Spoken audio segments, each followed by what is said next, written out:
the wheelie in depth.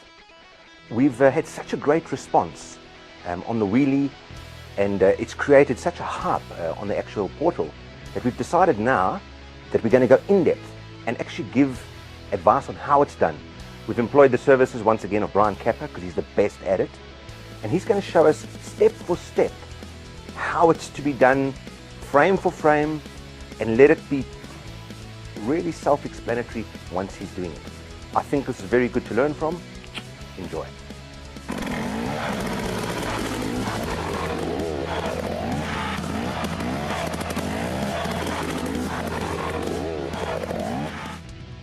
Brian, can you put it into words and in slow motion what the guys must do in wheeling, from the guy who starts from the beginning to the pro wheelie? If you can explain.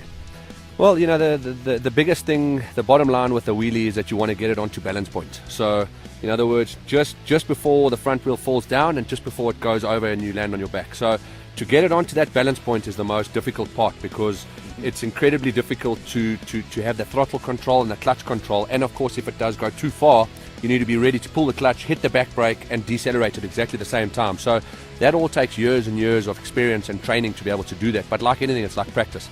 Right. So the best thing to do, the way I learned, and I often teach people this, is to find a little bit of a gradient, an uphill, and then instead of having to worry about clutch, brake, or clutch, accelerator, and back brake, leave the back brake out of it. You've already got so much, on the line with your clutch and your accelerator, that we're going to use our feet dangling on the ground to act as the back brake, just to get the feel of where the balance point needs to be. So what we're going to do is we're going to put it in first gear, we're going to find a bit of an uphill, and then we're going to let the clutch out, and we're going to go past balance point, and the bike's actually going to flip out backwards. Once it flips out backwards, our feet are going to be on the ground to protect us from falling over backwards.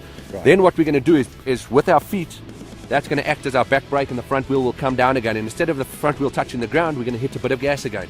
And once we hit the gas again, the back wheel, the front wheel will come up, and the back, it'll stay on the back wheel, and then we're going to control that on the accelerator. Now that's going to take a bit of time to get the clutch, accelerator used to it. Once we've done that, obviously, once we're skilled more, we're going to now put one of our feet up onto the back brake on the right foot peg and act as a back brake now, but the left leg will still be there in case you miss the back brake.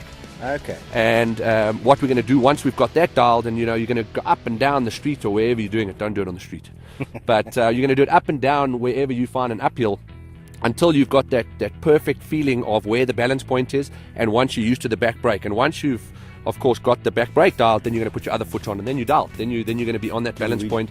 But the idea is not to run on the brake the whole time. The idea is to keep it on balance point using the clutch and the accelerator, and only if you have a problem you hit the back brake. Now, time frame. Everyone's thinking they're going to look at this and do it in 2 or 3 weeks. This actually takes years, doesn't it?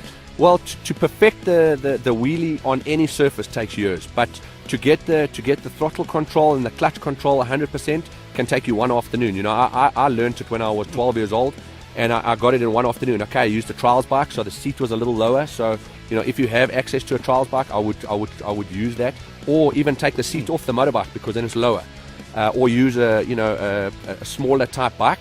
And you guys have got access to all of those kind of bikes, but a lower bike will definitely give you a lot more room for your feet to touch the ground. Yes. On these particular bikes, you're quite high off the ground, so it's a little bit difficult to touch the ground. But once you've got that accelerator, clutch control, back brake dialed, you can start doing circle wheelies, and you can start playing around controlling with it. It does. It's like anything. It's time in the saddle, years and years of training to really perfect it. But to get the action on the accelerator right, you could probably do it in a day or two. It's actually quite quick. In honesty, how many times have you fallen doing it? Well, the way that I've explained it now, I never fell off once, because it's such a controlled way of doing it, and nothing really can go wrong unless you really get throttle happy and you whiskey throttle the bike and roots out. Yeah. That can happen, of course, but if you do it controlled in a controlled environment, and especially using a smaller type, maybe a 4-stroke bike, the 230 type of thing, that type of bike that doesn't have a power band, you can't go wrong. So yes, you can loop it out when you start getting clever, and nobody wants to drag their feet down the road when they're showing their mates how to wheelie. Yeah. But once you get further down the line and you're starting off with the wheelie with your feet on the pegs, you can maybe take a handful too much and loop the bike out. So that can happen, but touch wood, I've never looped it out and made a fool of myself.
Hey, I'm Brian Capper. Stay tuned to Off-Road Fanatics, where in the next episode I'll be teaching you guys how to do a stoppie.